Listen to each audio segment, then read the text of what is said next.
پشتی سردان جناب سروکی حکومت با قضا آمدیه و رازآمدی جنابی سر چندین پروژه ایشون پروژه گرینگ خدمت گذاری ریکا وان هر هفت گندن آل نزاری بویا درجه 8 کیلومتر و 800 متر بکجمه 600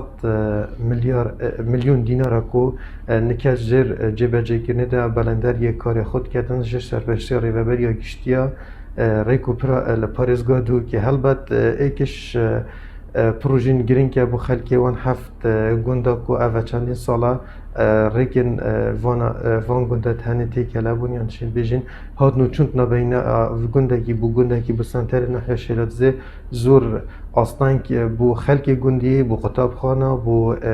ما مستعد درست کرد پشتی دو ماهی که اینا نوی پروژه ده خدمت که باشه خلکی وان گنده کرد.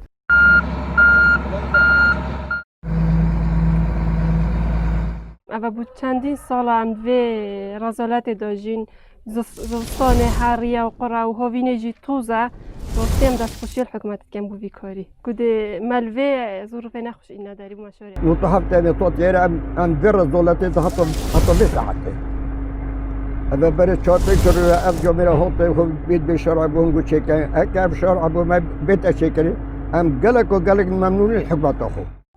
بروجي الريكي وبونا في دست بكرنا الريكي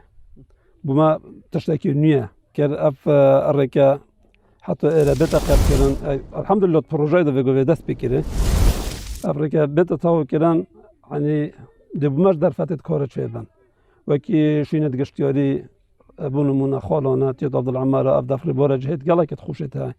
يعني جهت هند خوشن وصفتوانو هنا كان بل ديرو دستن وديرو شارع انه جاء هي الحكومات تكين كوبما حتى إيرا شارع ما بس نبيتن أو كوبما كده شو لك مازنا عذورة بس أما هي الحكومات تكين وما شارع اللي ربيدوش بكين عند شو بما در كيفتو هم ده عالمش مرتاح بيتو خلك جيه في الركاك استراتيجية هربو حاف جند زورو بوشة بس يادش استفادة دخل كما يديش تدا وكي هالمحافظة دوكي خلعهم